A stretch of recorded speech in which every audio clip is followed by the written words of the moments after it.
Dollar. Dirt and money, no soul. Had to go and get it, ain't no time to kick it. Got a stack of flip for my foes. Dollar. Please tell me you can hear me. Don't turn your back and don't neglect me. Just let me know if you need me. Dollar. Let me watch out for my partners. Keep my money long, get my team strong. Let me run away from my problems. Yup, what's good, original crew, man? We're back, baby. We got Mysteries of the Internet, Vol.1, with your boy Nick Crowley. I thought we were gonna get some claps or something. Woo! So dry. I didn't know. I was supposed to know. I don't know. I'll be hoping you pick up on cues. Okay, well, I start being more alert. You're not a cue person. I am. Hey. Make sure you check out the links in the description box. Woo! Down below. That was cringe. You already know where to go, man. You want the first part, you gotta do is check out down below. Also, if you enjoyed today's visuals, look at it with a thumbs up. We highly appreciate it, man. That was cringe. No, was it? Yes, it was. You know it was. You told me to pick up all the cues. I'm just trying to make sure I'm missing a. You already know that cue. Yeah. That's down below. All right, let's go, y'all. Let's check it out. Let's see what's about. You ready? Yeah, I'm ready. All right.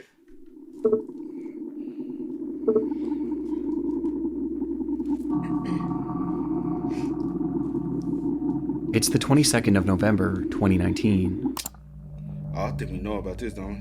A Ring doorbell begins recording as a young girl approaches a home in the Harriet Creek Ranch neighborhood of Texas.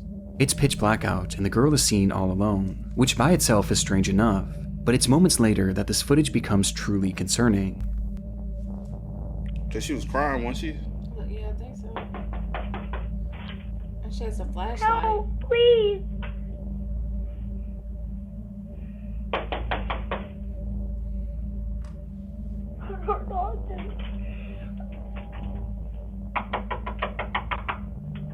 Please help.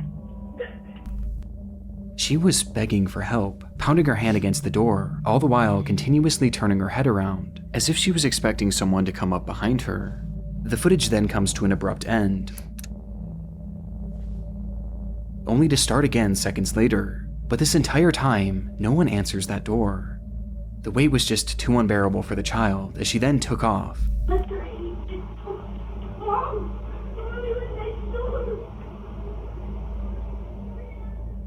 Yelling incoherently in the street before running out of view of the camera.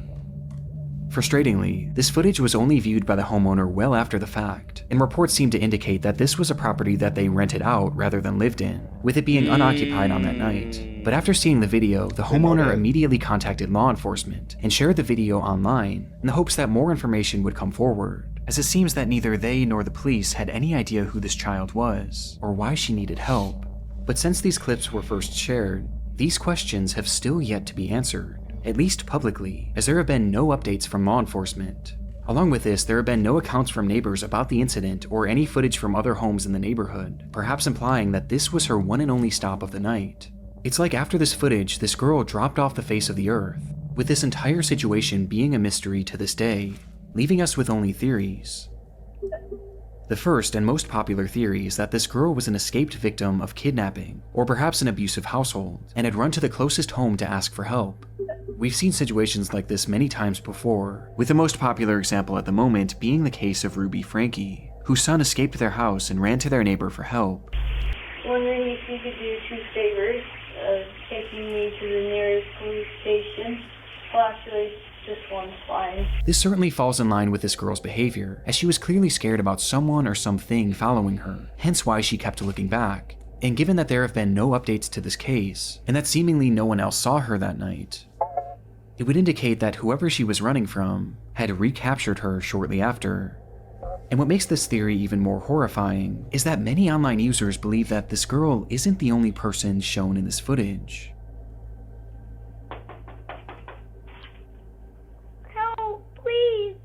As in the background, some can see what appears to be movement behind the bush, and potentially even a figure.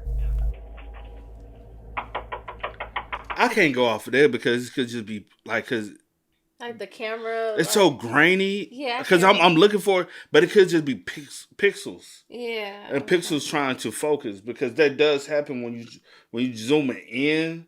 It like the pixels will be trying to focus on every aspect, so it'd be, you know what I'm saying. And then if that's the case, who do you think it is, and why do you think they didn't like run when she? So it's a possibility. So, no. So some people believe, because I have heard this theory. Oh, so what's up? Because I swear we've seen this before. Some people believe this was a situation where a little girl coming knocking on the door. And when you open the door, somebody was gonna jump out. Come and do something. Yeah. Oh, okay. So some people believe it was one of those situations. Yeah.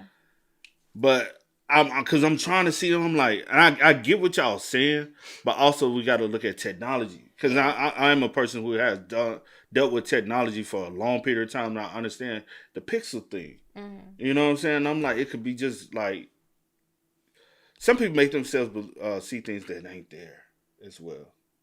Mm. You think something there?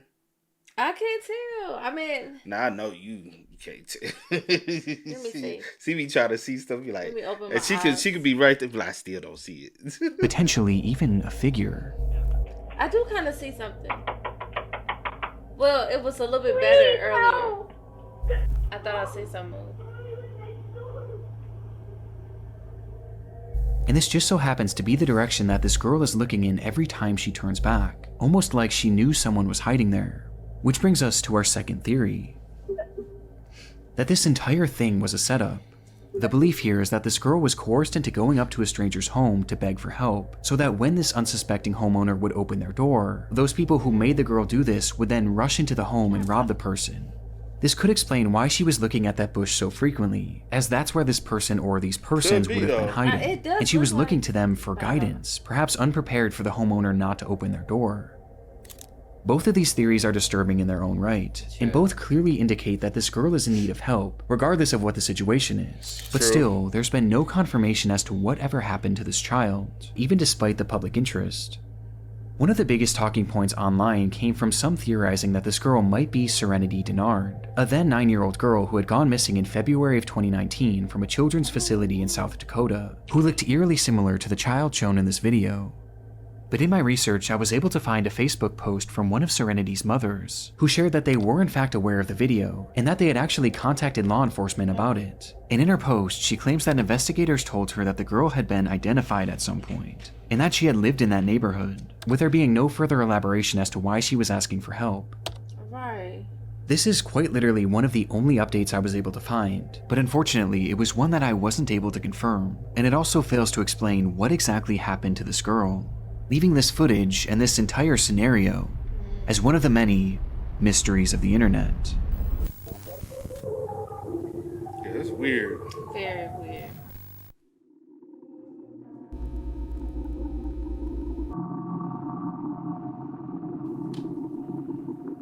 It started with a police chase.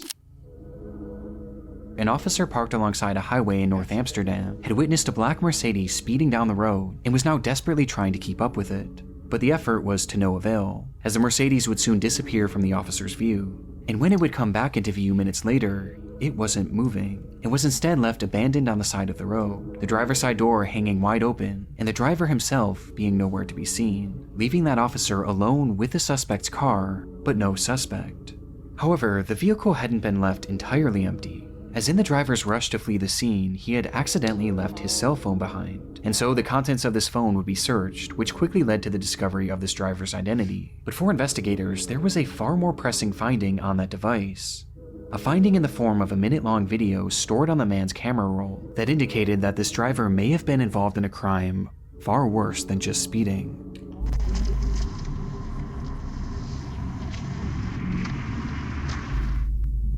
The footage was taken inside a different vehicle and showed an unseen driver holding up his cell phone alongside another man in the passenger seat.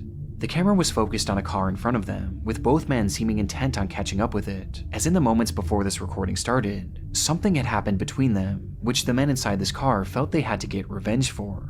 Voor ons net hebben brutaliteit met ons gemaakt. Deze mannen voor ons hebben net de brutaliteit. Run, maat, ze gaan run! They referred to this unseen incident as an act of brutality by a group of men in this other vehicle, and by the looks of it, it's likely that this car had simply cut them off, as there was a freshly closed lane in the stretch of road at the time, which created an unexpected merge. And this is most likely what this group inside this separate car thought too, as they were showing no signs of road rage, and were instead just casually driving with the flow of traffic.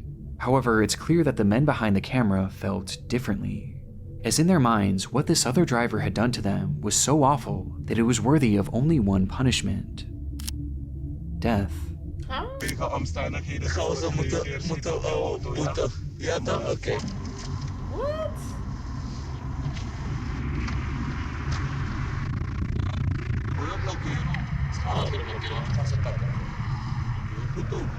Ze hebben net die brutaliteit uitgehaald, dus ik dacht...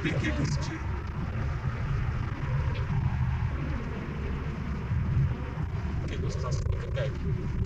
And so, this duo inched their vehicle closer and closer to this anonymous car, while continuing their rambling about this act of brutality.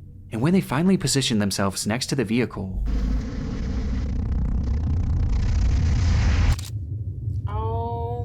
the man in the passenger seat brandished a pistol and pointed it directly at the driver of this vehicle. The footage from here is incredibly shaky, and the window had been rolled down, causing the audio to peak and become distorted and indecipherable.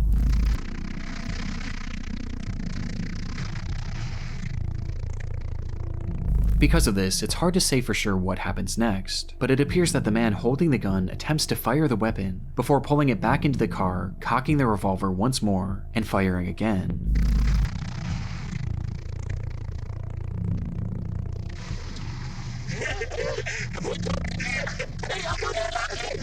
To which both men erupt with laughter and begin celebrating, before the recording stops.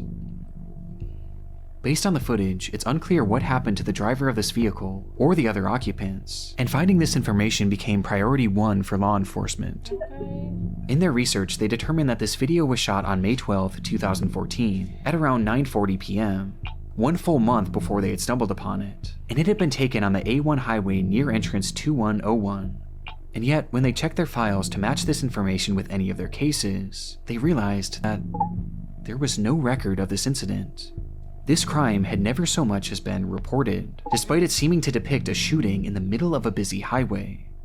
To make matters more confusing, police were able to track down the men who took this video and carried out the actual attack, and yet neither of them claimed to know what happened to the people that they shot at, and both refused to elaborate any further, leaving investigators in a strange position. They had undeniable proof of a crime, one that at the very least was attempted murder, and they also had their suspects. They just didn't have any victims. And so they studied the footage even more, which is when they made a disturbing revelation about these victims. You said what? I said, could you not get like a license plate or something? It looked too out of Grainy. focus. Yeah. Yeah. It is. Yo, it is low key grainy footage to the point where they might not be able to get the. Okay. I want to hear what you. Yeah. And so they studied the footage even more, which is when they made a disturbing revelation about these victims. Throughout the video, the perpetrators refer to the people within this car as a group of men, and while the footage we have today has the occupants' faces blurred, they were able to conclude that the driver was in fact a man. However, they discovered that the passenger next to him is clearly a woman wearing a headscarf. And most shocking of all, in the back seat was what appeared to be A kid. a child, meaning that they had been shooting at what, in all likelihood, was a family. Police released this video to the public later that year under the name Amsterdam Schiet Incident Ringweg A10, or Amsterdam Shooting Incident on Ring Road A10, where they revealed this footage but disguised the voices and faces of the perpetrators for unknown reasons. And in releasing this, they asked the public to come forward with any information that could help identify this family. They asked for witnesses on the scene, car repair shops that may have fixed a car with bullet holes, any hospitals that had shooting victims on or around that day, and most importantly, they asked for the family inside this car to come forward, as without their testimony, convicting these men was nearly impossible, as it wasn't fully clear what crime they'd even committed. That was 11 years ago, and to this day, no one has come forward, leaving us with only theories. The first theory is that the people shot at in this footage may have been undocumented immigrants, or perhaps one of them had a warrant out for their arrest, meaning that if they were to report this crime, or if they were to have gone to the hospital with a bullet wound, then police would have certainly got involved, and in turn they would have gotten in trouble as well, essentially forcing them to stay quiet as saying anything would put their freedom in jeopardy. Another theory is that the shots may have simply missed the vehicle, and the driver decided not to report it, with some believing that this whole situation was no big deal. But to me, this doesn't seem like something that would be so easily brushed off, especially because a child is involved, though it is possible that perhaps this family was afraid to report the crime, as they clearly knew how dangerous these men were, and feared that reporting this crime would only further put a target on their backs. And finally, there's the theory that this weapon never fired at all. This is where the audio peaking becomes a major factor, as it's extremely difficult to make out the sound of gunshots, as the gun was literally outside of the vehicle when it was seemingly being fired. But it is worth noting that investigators working the case seemed confident that the weapon fired at least once, and I also personally hear a distinct popping sound at the end.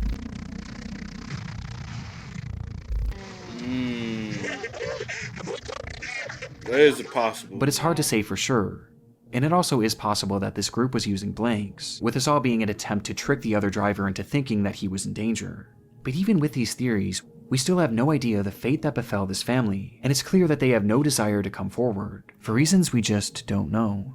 Which leaves the Amsterdam shooting video, an internet mystery that may never be solved.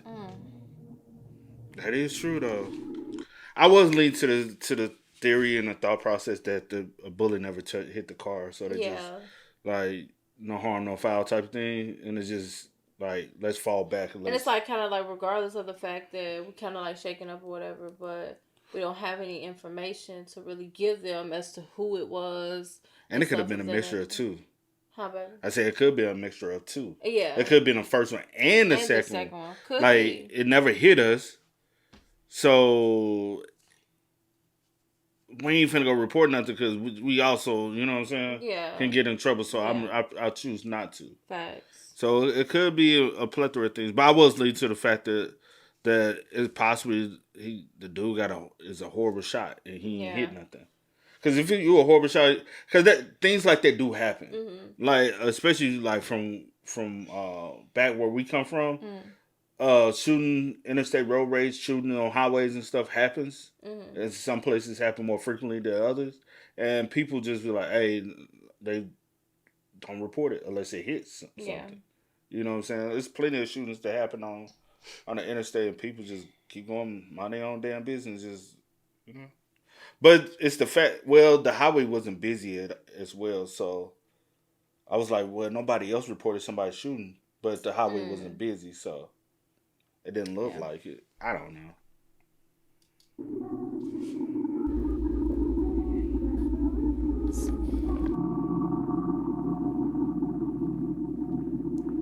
Urgent, I need help, please.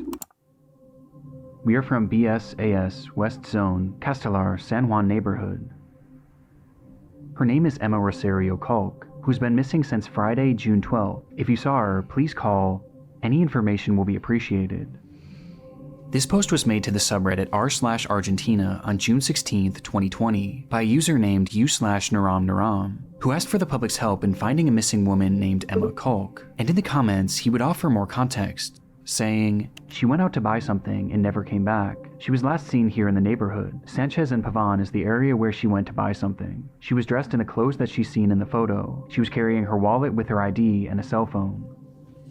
Quickly, the post was inundated with concerned citizens wanting to help in the matter, with the gravity of the situation being made even greater, as earlier that day, Naram had made a similar post, which revealed that Emma Culk was actually his mother. This revelation only made the post more important, as people left comments offering support and encouragement, with many even providing advice on how he could potentially track her down, to which Naram seemed genuinely grateful. Across the entire internet, this seems to be the first post ever made on Emma's disappearance, but it would be far from the last, as people spread this information far and wide almost immediately after Naram's post, which was also followed by several local news reports, which proved that Emma was in fact a real person and was in fact missing, with these articles mentioning something that her son had not, that she was feared to have been taken. The only thing we know for sure is that she went into her house, left her bike, and for some reason went out but did not come back in. Apparently, she did not leave on purpose, and that is what worries us the most. Things were clearly very concerning, and the tension of the situation only increased as a day passed. And then too, with Naram vowing to keep everyone updated on the status of the search. And sure enough, right after this update, Naram's missing mother would finally be found. The worst news, Emma Rosario Kolk was murdered. She had been missing since June 12th. Her son killed her with stab wounds and then buried her in the backyard of his house. He was arrested. Rest in peace, Emma. Emma Kolk had been found dead, murdered and buried in her own backyard, with the perpetrator allegedly being her own son, Daniel Kolk, who had confessed to stabbing her once in the chest and then twice in the head before burying her body in the backyard, with a motive never being given. The ending to Emma's search was disturbing, but perhaps the most shocking part was the revelation that she was killed by her own son, 20-year-old Daniel Kolk, which immediately called into question Naram's Reddit post, as he had claimed to be Emma's son, leading many to wonder, was Naram the killer? And so, desperate for clarification, someone commented, "By any chance, are you 20 years old?" To which Naram actually responded, writing simply, 25, before eventually leaving the following explanation. Apparently, it was my brother. That's what the police said when they declared the crime. This would mean that when Naram had been making these pleas to find his mother, in reality, not only was she already dead, but she had been killed by his own brother and buried in their backyard. It's one of the most chilling things I've ever come across on Reddit, but the intrigue of this case doesn't exactly end here, as there was something about Naram's story that wasn't quite adding up. Just days before the disappearance of his mother, he had left a comment on an unrelated post saying, "When I was 8 years old, I wanted to ride a bicycle without hands, according to me because it was easy. I was on the street, dirt, and I let go of the handlebars, and here I am at 19 years old, with the handlebars marked on my abdomen." In his own words, Naram wasn't 25, but instead 19 years old, and potentially 20 years old by the time his mother was found, which put him at the exact age range as Daniel Kolk. This prompted a wave of speculation and confusion and spawned the enduring mystery: who exactly is Naram? Right. While making things even stranger, digging deeper into his posting history, you can find another comment where he claims to have been working the same job for 6 years, which seemed to contradict the idea of him being 20, thus prompting even more. Okay, they've been sharing that account. Cause some people. Confusion, which eventually caught Naram's attention, who responded by stating, "I didn't write that. It must have been my brother. I don't use this social network. I only used it twice for a work issue and now because my mother disappeared. This account is not mine." This recounting of events made Naram's initial story even more twisted, as if this was true, then not only was it his own brother that killed the mother he was looking for, but he was literally using that same brother's account. And again, this gets stranger. Around the same time, Naram would thank the internet for its help on the case, and then proceed to swiftly disappear, leaving the account untouched for over 2 years. But this silence would be broken in 2022 when they suddenly returned, with their posts being slightly unhinged, gloating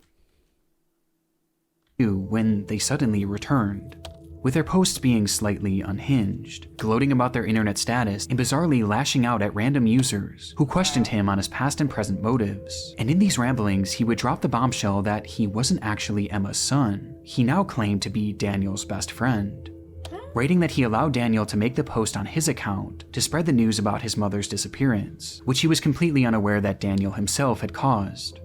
This was the last real update in this case.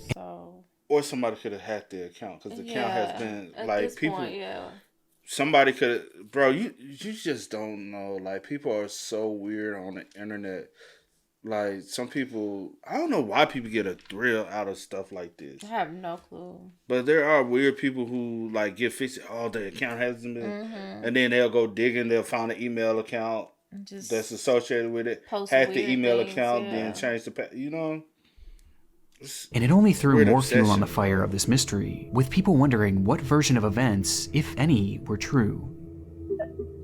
When I hear about this case today, many seem to believe that the entire time Naram was actually Daniel Kolk, and he had made this post to make it seem like he was searching for his mother, and perhaps to even use any given advice to help conceal what he did. As remember, many were offering suggestions on how to find her, which Daniel in turn could have used to essentially do the exact opposite, to help make sure that she was never found. This is tricky because the account posted briefly after Daniel was supposedly arrested. However, the status of this case is entirely unknown to this day, as there have been no updates as to whether or not Daniel was actually charged, with some choosing to believe that this was him the entire time, and perhaps he was even held in prison for a few years before being released, thus explaining his 2-year absence. Another theory is that Naram was initially telling the truth, and that he was Daniel's brother, and that he was simply using the account to spread word of his mother's disappearance, before eventually abandoning it. And perhaps the most recent posting on this account was because it may have been hacked, which would explain the massive tone shift. Or maybe it's the most recent version of events that's the right one, and that this is actually Daniel's best friend. But why initially lie, and how do you explain the apparent inconsistencies in his age that are found throughout his posts? This entire internet mystery is one of the messiest I've ever come across, and nothing seems to make any sense, with the most inexplicable part being the very real murder at its core. A mother who was killed by her own son for no apparent reason, and given the lack of updates, it's hard to know if justice was ever served. That's facts, That's though. what I want to know. What you lean more towards? At first I was leaning more towards that it was him on the account type, because people do that a lot. They'll commit a crime and then get on the internet and be like, oh my gosh, I need help, or whatever, I need you to, whatever. Like, we've seen that. So I was leaning more towards that, but then I was like, okay, well, it could be a brother. Does she have another son? That'll be, Now, if we was privy to that information, Right. that would wipe all this out. Because also, if we realize there's no information about anything. Yeah, we So, don't have anything. if we can't get information about her, we can't really get information to see if she does have another child. Because, say for instance, if we are able to get information about this case, give information about Daniel, we will also be able to get information to see if she has another son. Yeah. And if she has another son, okay, like 1,000, yes, Right. like we can really start making sense of what it is. And the hack situation could be true. Yeah. The only other thing, because like I said, I was leaning more towards that it was him posting. But then after, I guess, he got arrested, that picture, and then someone posted later and was like, that's actually my brother. I don't really be on this account. I was like, okay, so... Because you never know. People do, like, say for instance, the older brother, he created the account, or he got some devices through his job, because he said he created the account through his job, right? What if he has a computer? Now the computer's left at home. Now the brother is surfing the internet. Yeah, but then like the end part, like the couple years, I'm like, okay, maybe it was just hacked since it's been inactive all this time, and then all of a sudden now. So I don't know. The story is just a little all over the place. Yeah, it is all over the place. I guess what we do know for sure is that her son did take her life, and you don't have any answers like behind that as to why and what time did he get. Like, was justice actually served? Yeah.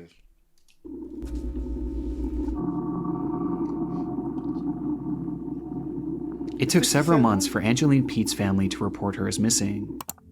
Oh, no. She had a long history of leaving home for extended periods of time, running off to join the circus and hitchhiking rides all across the Vancouver area, before eventually returning home to her normal life. But this time it felt different.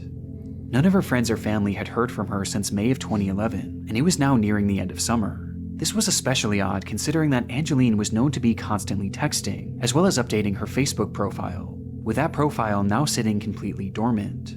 But within that page filled with your typical selfies and normal life updates, there was one post that stood out, the final post she ever made. This photo was posted without context on May 20th, 2011, a day that just so happened to be the very last time that the vast majority of Angeline's friends and family members had heard from her. And when looking into the context of this image, her disappearance only becomes more concerning. That night, Angeline had been drinking with her fiancé Robert Calden in downtown Vancouver, and while the two were waiting to catch a ferry back home, something had sparked an argument, which eventually led to a full-on physical altercation. This fight caused such a stir that eventually police would arrive on the scene, where they noted that Angeline's lip had been busted, leading to them placing Robert under arrest. Though in the end, no charges would ever be filed, as Angeline refused to give officers a statement and instead insisted on just going home, which led to the whole thing seemingly being dropped. It was directly after this that Angeline would post this photo to her Facebook account, without any sort of context, before proceeding to disappear into thin air. Her motivation for doing this isn't 100% known, but one could assume that she was trying to make a record of this attack, perhaps in case something were to happen to her. The timing of this is more than a little suspicious and paints a horrifying picture of the potential fate of Angeline. That she had been murdered by Robert Calden as a result of their fight on the 20th of May. It's a case that seems as straightforward as it is disturbing, but that's only on the surface, as there was another factor at play here, as when the police stopped this couple from fighting on that fateful night, Robert wasn't the only one facing jail time. Angeline was no stranger to abuse. She had a long history of it herself, with her ex-boyfriend claiming to have suffered dozens of black eyes throughout their relationship, which had ended years prior. This violent behavior often stemmed from her trouble with alcohol, and Robert was clearly one and the same, with the two forming an extremely toxic relationship that often ended in one or both of them getting hurt. It was all too normalized for the pair, which was highlighted by one of Angeline's final texts, where she wrote, "Gee, my lip hurts. I hate him so much that I love him." Now, I do want to make it clear that this is in no way meant to come across as victim blaming, but this is vital information for this case, as Angeline's history with violence had landed her in prison numerous times, most recently in 2009 when she was arrested for getting into a massive bar fight. This arrest in particular is noteworthy, as it carried with it multiple conditions, one of which was that Angeline was given a 9 p.m. curfew, and the other was that she was not allowed to drink, with both of these conditions being broken on the night of May 20th, when police intervened in her and Robert's fight. This meant that Angeline was now likely going to be reincarcerated, and sure enough, that same night, officers arrived at her home to question her on the matter, but she failed to answer the door, which led to a warrant being made for her arrest 5 days later on May 25th.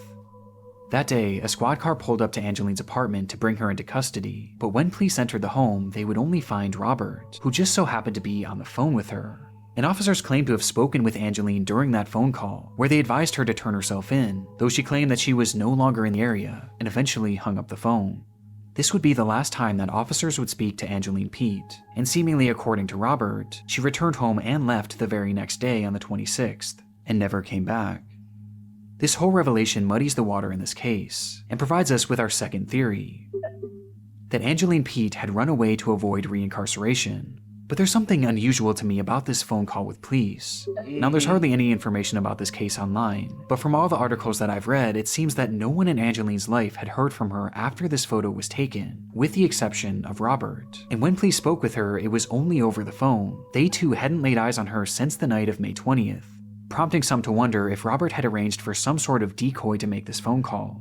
Though however it happened, since that phone call, there has been no activity on any of Angeline's online accounts, and she has never deposited or spent a single cent from her bank account. From that point on, she's been essentially invisible. That was 15 years ago, and today we still have no concrete answers as to what happened to Angeline Pete, with some taking this as a sign that something sinister had in fact happened to her, as how can you go that long without leaving a trail, and without at least trying to come back? Sure. Especially in Angeline's case, as she was a mother. Angeline had a 7-year-old son who was by far the most important thing in her life. Wow. At the time she went missing, this child was staying with her father, Angeline's former partner, but she still played an incredibly active role in his life, and she wanted to be as involved as she possibly could be. And yet, after 15 years, she's made no attempts to try and reach out to him. Again, people have taken this as a sign that Angeline has perhaps been killed, and it isn't just Robert who they think might have done this, as some believe that she may have been killed by someone that neither they nor Angeline even knew. As I mentioned previously, Angeline had a habit of hitchhiking, and she was known to do so in a way that was overtly dangerous. And interestingly, there were some unconfirmed sightings of Angeline after she went missing, with some reportedly seeing her in Port Hardy and Grand Perrier, areas that she would have had to catch a ride to. Now again, these are totally unconfirmed sightings, but what's so chilling about this is that if she had been hitchhiking through those areas, then she likely would have found herself doing so along Highway 16, which is now known as the Highway of Tears. Without getting too deep into this stretch of road is notorious for its disproportionately high number of women who have gone missing on it, and especially Indigenous women, with Aboriginal organizations claiming that as many as 40 Indigenous women have been killed or kidnapped while on this stretch of road. And coincidentally, Angeline was an Indigenous woman herself, who may have found herself hitchhiking on that very road. Angeline's disappearance is one of those cases that you can convince yourself that every theory is right. But as of right now, there's just no way to know what truly happened to her, and while this is an internet mystery for us, for Angeline's family, this couldn't be more real. Many of them are suspicious about Robert and believe that police didn't do a good enough job investigating him, as he was never even considered a suspect. But they also hold on hope that Angeline is still alive and out there somewhere, and they'll often hold events and vigils to keep her name in the spotlight, and to assure she knows that she can always come back home. And it's this hope that has fueled her son since she disappeared, as all throughout his childhood he played hockey as a way of helping to find her, with one family member saying, "That's why he wants to play hockey. So if he gets famous, his mom will find him."